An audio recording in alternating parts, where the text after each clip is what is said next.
Matur nuwun dumateng sedaya kemawon ingkang sampun maringi kula wekdal saha papan anggenipun badhe urun rembug menika dados napa nggih kangge sak perlu badhe nguri-uri utawi nggih badhe memulih Kanjeng Sunan Kalijaga. Akan tetapi bagaimana kita memulih Kanjeng Sunan Kali ini mungkin bagi apa ya, bagi orang-orang seperti kami ini sulit untuk memisahkan Kanjeng Sunan Kalijaga itu dari peradaban manusia itu sendiri nggih, dari kemudian juga dari kesejarahan. Dan kami membaca apapun dari Kanjeng Sunan Kali, baik itu yang tertinggal maupun yang memang sengaja ditinggalkan untuk kita, itu sesungguhnya bagi kami itu adalah satu coding-coding ya, satu folder untuk kita membaca masa depan malah. Jadi membaca masa depan bangsa kita ini, membaca masa depan teknologi kebangsaan kita ini, dan juga bagaimana kita kemudian merangkai ya, noyo genggongnya itu mau bagaimana, jalan ke depannya itu mau seperti apa, itu justru bisa kita petani dari apa yang ditinggalkan oleh Kanjeng Sunan Kalijaga maupun oleh para wali-waliullah yang lain ya. Oleh karena itu bagi kami apapun dari Kanjeng Sunan Kali, baik itu peninggalan berupa seni emprak maupun berupa peninggalan-peninggalan yang lain, ada suluk linglung, ada suluk Syekh Meloyo, ada dan lain sebagainya, itu bagi kami adalah satu peninggalan-peninggalan ataupun coding-coding yang bagi kita sesungguhnya sangat berguna sekali untuk membaca bagaimana peradaban kita di era Kalijaga dan mundur ke belakang ya, mundur terus ke belakangnya, dan juga bagaimana kemudian kita membaca peninggalan-peninggalan Eyang Sunan Kalijaga ini untuk membaca bagaimana noyo genggong kita ke depan. Oleh karena itu begitu kita masuk ke dunianya Eyang Sunan Kalijaga, mungkin dalam sejarah Mocopat itu kita akan menjumpai bahwa Kanjeng Sunan Kali ini dilekatkan dengan sekaran yang disebut dengan dandang gulo ya, ataupun dandang gendis ya gitu. Dari segi ini saja kita bisa melihat bahwa sistem pendidikan Kanjeng Sunan Kali ini di samping sistem pendidikan yang ditinggalkan oleh wali-wali yang lain itu bisa kita baca dari coding-coding yang ditinggalkan misalnya pada metrum ataupun pada model-model suluk ataupun model-model sekaran dandang gulo. Yang pertama kalau kita, meskipun dandang gulo ini jauh sebelum Kanjeng Sunan Kali juga sudah ada ya, tetapi di era Wali Songo ini, yaitu mungkin kisaran Majapahit akhir sampai sampai dan seterusnya gitu ya, itu kita bisa lihat bahwa jejak-jejak inilah yang harus kita buka, folder-folder ini yang harus kita buka. Kalau kita membaca dandang gulo, kita lekatkan dengan Kanjeng Sunan Kalijaga, berarti kita juga mesti melihat bagaimana seminari lah kira-kira ya kalau bahasa sekarang gitu. Jadi bagaimana peradaban waktu itu kemudian disusun dalam satu sekuel-sekuel ataupun satuan-satuan pendidikan yang memang digunakan oleh seminari Kalijagan waktu itu. Sebagai gambaran aja, di samping Kalijaga kemudian ada juga misalnya Eyang Bonang. Eyang Bonang ini dikaitkan dengan dalam sejarah Mocopat dikaitkan dengan Durmo ya. Durmo ini adalah untuk menyusun hujah-hujah, jadi hujatul Islam ataupun kojahnya agama gitu. Itu disusun dalam model-model sekaran Durmo namanya. Dan itu yang mandegani adalah Kanjeng Sunan Bonang. Demikian juga pada seminari yang lain, misalnya ada Kanjeng Sunan Derajat ya, di mana itu di Jawa Timur ya. Kemudian Kanjeng Sunan Derajat ini dalam sejarah Mocopat dikaitkan dengan tembangan pangkur, pangudi ilmu Quran ya, gitu. Dengan demikian maka model-model seperti ini bisa kita gali lagi, gali terus sebagai coding-coding peradaban pada waktu itu. Yang bisa kita cake nantinya untuk noyo genggongan atau untuk bagaimana ngecake itu di masa-masa yang akan datang. Kami membaca Sunan Kalijaga itu seperti itu, ya. Apalagi kalau kita kaitkan dengan kondisi sejarah waktu itu, ya, bahwa bagaimanapun merembuk para wali, utamanya Kanjeng Sunan Kalijaga, karena dari musyawarah para wali songo waktu itu ada satu coding penting tentang Kalijaga ini adalah Kanjeng Sunan Kalijaga adalah misalnya diungkapkan seperti ini, adalah pungkasane para wali kaya dene Kanjeng Nabi Muhammad sallallahu alaihi wasallam itu adalah pungkasane para nabi.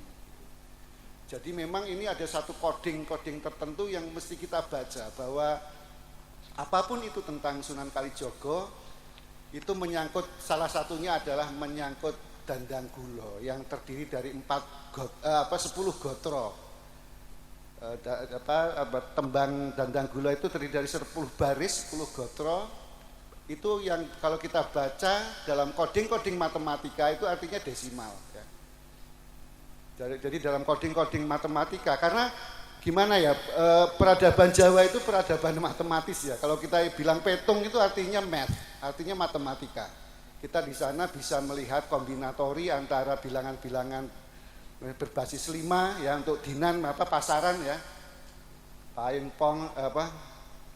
pon wage kliwon legi. Ini 5 ini adalah berbasis 5 pasaran. Kalau kita masuk ke dalam hari-hari dinan ataupun dari mulai Ngaat, Senin, Selasa, Rebo, Kamis, Jemuah, Setu, itu kita masuk ke bilangan berbasis 7. Kalau kita membaca Windu, kita masuk ke bilangan berbasis 8. Kemudian kalau Wali Songo itu kita berbasis 9, ya. Ada lagi nanti setelah itu adalah berbasis desimal, yaitu Dandang Gulo. Dan ini yang membuat kita sesungguhnya dalam petung Jawa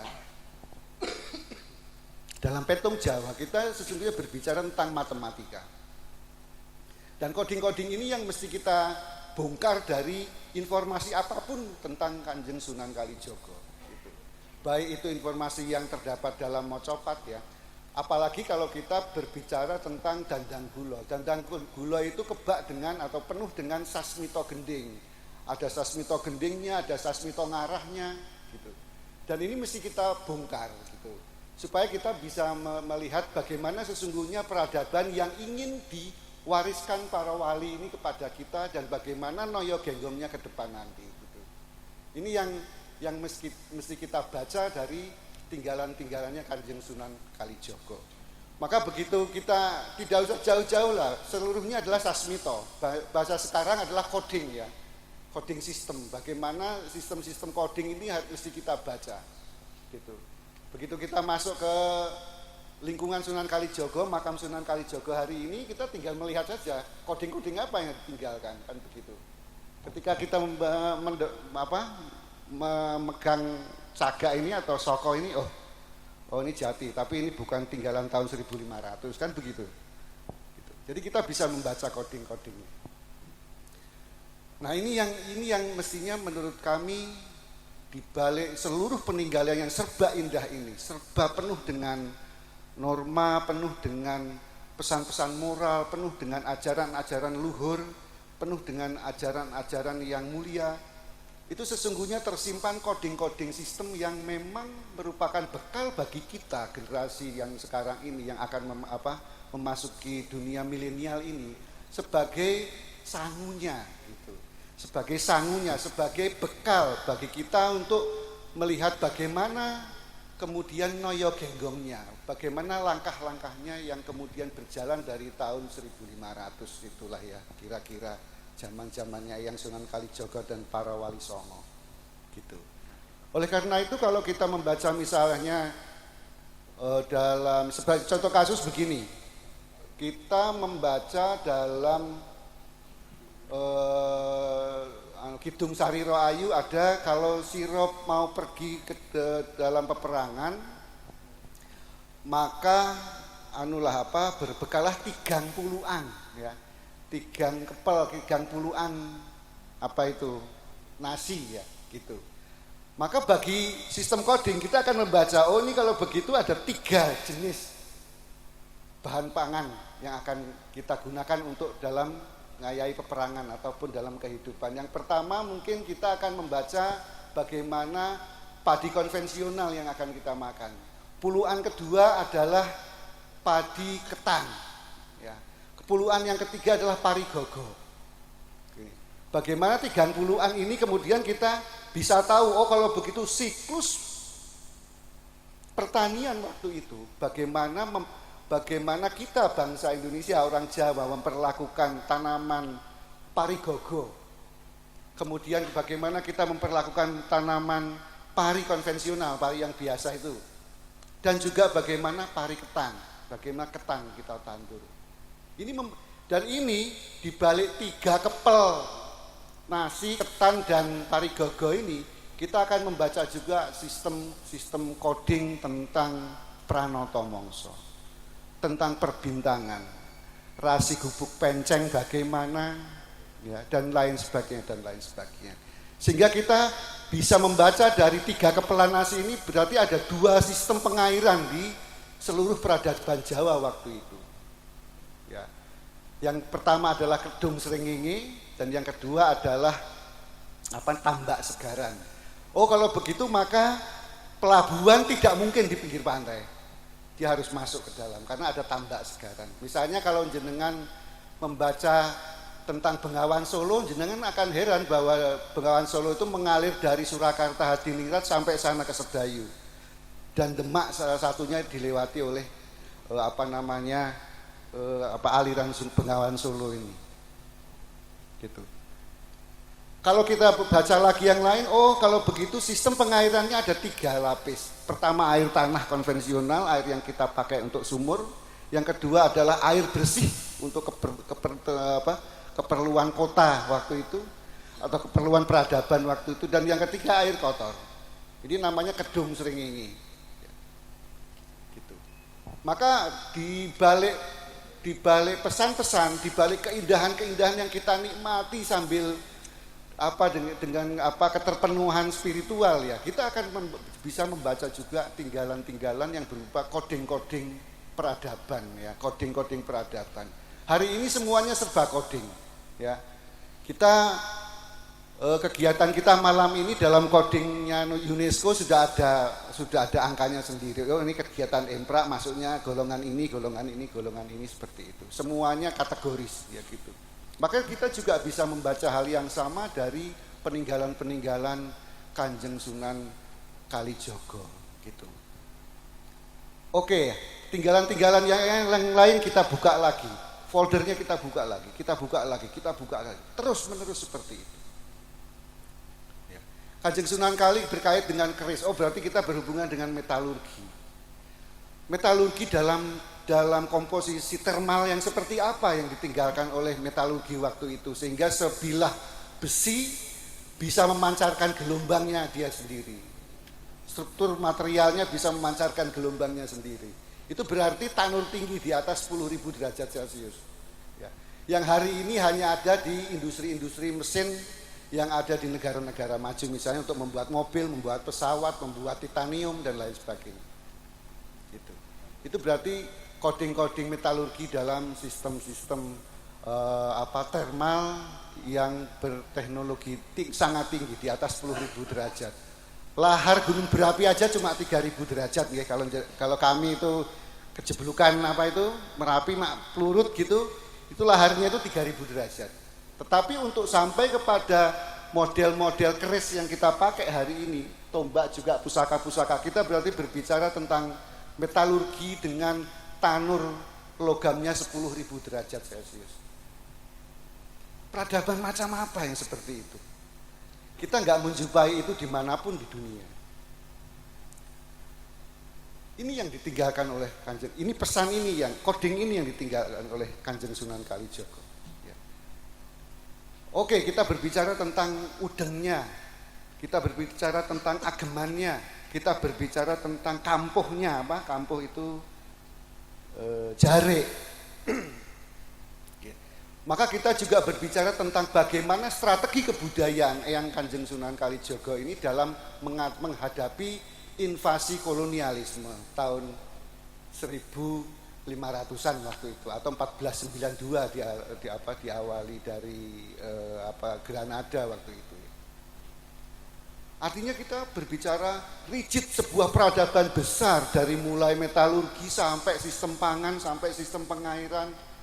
Kita akan mendengar Mbah Gluput, kita akan mendengar misalnya ahli-ahli ululu, ahli-ahli pengatur air ya. Dalam sistem Kedung Srengenge tadi ini berarti ada Juru Tirto, ada ulu-ulu, ada Jogo Kejlik dan lain sebagainya. Ini satu sistem besar. Ini yang kita baca dari apapun tinggalan Kanjeng Sunan Kalijaga. Oleh karena itu kalau kami berbicara misalnya tentang Kanjeng Sunan Kalijaga, berbicara tentang lagu-lagu dolanan bocah ya, maka kalau jenengan bermain-main lagu dolanan bocah dari dakon misalnya ya, dakon itu ada dua sistem pasaran yang berbasis 5 dan yang satu lagi sistem dinan berbasis 7. Itu semuanya adalah pembaca pasaran. Maka kalau jenengan dolanan dakon 5 itu, nanti jenengan akan nembak dar, makanya disebut dakon. Dikongkon ngopo awake dhewe. Kita bisa menghitung kombinasi antara bilangan 5 dengan bilangan 7. Yang ada dalam jagat alit kita, yang ada dalam jagat ageng kita, yaitu bagaimana bola bumi itu ada dalam sistem garis bujur dan garis lintang. Maka semuanya ada positioningnya, ada koordinatnya. Oh, ini Demak Bintoro itu sekian derajat lintang dan sekian derajat garis bujur. Itu Demak Bintoro, misalnya begitu. Bagaimana itu konsekuensinya kepada tatanan rasi-rasi bintang di langit? Posisi misalnya kalau sekarang bulan sekarang nanti lali dino ini ya, sekarang ini kita di bulan November ya. Bulan November ini bagaimana dalam sistem kalender Jawa dan kalender Hijriah misalnya. Terus bagaimana itu kita cake dalam garis-garis lintang, garis-garis bujur dunia. Dan bagaimana itu dalam positioning kita di jagat alit manusia yang kita punya neptu berbasis dino dan pasaran. Bagaimana kombinatori bilangan-bilangan ini sampai kita bisa menentukan kemana kita baiknya pergi hari ini, arah mana baiknya kita pergi hari ini. Itu adalah semuanya matematika, semuanya berbasis matematika. Maka kebangetan kalau ada yang bilang itu sihir apalagi kelenek gitu. All of it is math ya, adalah matematika. Begitu juga kita bagaimana membaca coding-codingnya Kanjeng Sunan Kali. Ketika Kanjeng Sunan Kalijaga di Telatah Mataram misalnya, apa yang beliau lakukan? Apa tanduran yang beliau tanam? Ada apa dengan pohon beringin? Mengapa kok tidak jati bluro atau jati pesisir utara yang ditanam? Gitu ya. Kata orang, nandurnya beringin karena benakeh demite kan gitu. Nah ini dia kan gitu. Padahal itu yang kita perlukan adalah kita bongkar itu. Folder-folder itu kita bongkar satu persatu. Bagaimana sistem ketahanan pangan kita berbasis pada padi konvensional, padi ketan dan juga padi gogo. Gogo itu berarti kalau kita tulis pakai aksara Jawa, go dan go gitu. Ya. Kalau kita angkakan jadinya 1 dan 1. Artinya 11. 11 berarti kawelasan. Maka ketika Kanjeng Sunan Kali purna melaksanakan suluk linglung itu ya, purna melaksanakan tirakatnya 3 tahun itu, Kanjeng Sunan Bonang melemparnya dengan 3 kepelan nasi ya. Yang pertama dengan nasi konvensional, nasi yang kita tanam, beras biasa itu. Yang kedua dengan ketan dan yang ketiga dengan pari gogo. Karena gogo ini adalah 1-1, kita baca berarti dia 11, berarti kawelasan gitu. atau asoko adek, berdirinya soko kemanusiaan kan gitu. Dan ini coding-coding seperti ini yang hari ini kita sudah tidak lagi mungkin lupa ya. Dulu nggak ingat, sekarang lupa gitu loh maksudnya. Gitu. Itu bagaimana kita membacanya seperti itu. Bagaimana juga misalnya kita menyaksikan sepanjang sejarah umat manusia pergeseran pergeseran geologis sungai atau Segoro Supitan itu ya, yang membuat selat antara Gunung Muria dengan Demak ya. Itu segoro itu lebarnya 15 km, hanya tidak ada dalam waktu tempo 1 tahun itu kemudian merapat dan hilang segoro anaannya, segoro supitannya. Itu perdebatan para ahli geologi sampai hari ini nggak selesai. Sampai hari ini nggak selesai. Padahal itu meninggalkan coding teknologi. Bagaimana kita menggeser Gunung Muria itu kita panggil untuk merapat dengan Pulau Jawa. Itu meninggalkan coding teknologi. Wow, bagi saya sebetulnya ini satu cerita yang sangat panjang sekali kalau kita berbicara tentang Eyang Kalijogo, karena beliau mandegani dandang gula ya. Dandang gula itu gagak. Dandang itu gagak ya, bukan langseng untuk menanak nasi, itu bukan. Dandang itu gagak. Gagak itu berarti kalau kita buka Al-Qur'annya, kita berhadapan dengan guru yang ngajari Habil dan Qabil. Jadi tempatnya ujaran, tempatnya ilmu, tempatnya widya, tempatnya seserepan, tempatnya science and technology. Itu adalah pada Dandang. Tetapi hari ini kita orang Jawa sudah diberi wanti-wanti oleh leluhur bahwa kita adalah diberi wahyu gagak empret. Ya, gagak Dandang tadi gagak. Maka sekarang ini wong Jawa ki gagak sing diempretke. Gitu loh. Yang tadinya pengampu peradaban di abad ke-16, abad ke-15, abad ke-14, hari ini diempretke gitu. Jadi kita tukang makan nasi, mek ngenteni sawahe wong, ra tauan dhewe kan gitu. Karena diempretke. Apapun itu tentang Jawa hari ini diempretke. Seperti apa yang tertera pada misalnya Jongko Joyoboyo, Kolo Tido, mempunyai 3 karakter ya. Pertama itu adalah Kolonistono. Wong Jawa iki dinistak-nistake hari ini karena tidak mampu lagi membaca coding peradabannya. Yang kedua adalah Kolo Artati, kapitalisme ya. Artati itu arto tekan sak jroning ati. Ya. Itu adalah kapitalisme ya. Kolonistono, Kolo Artati, dan yang ketiga Kolo Jutyo, kalah julek. Julek niku napa? Kalah licik, kalah curang. Kapitalisme adalah kekurangan. Kita ini enggak terbiasa berbuat curang. Ya makanya gagak diempretke. Nggih, saya mungkin cukup demikian dulu, Pak. Nggih, matur nuwun. Assalamualaikum warahmatullahi wabarakatuh. Waalaikumsalam warahmatullahi wabarakatuh.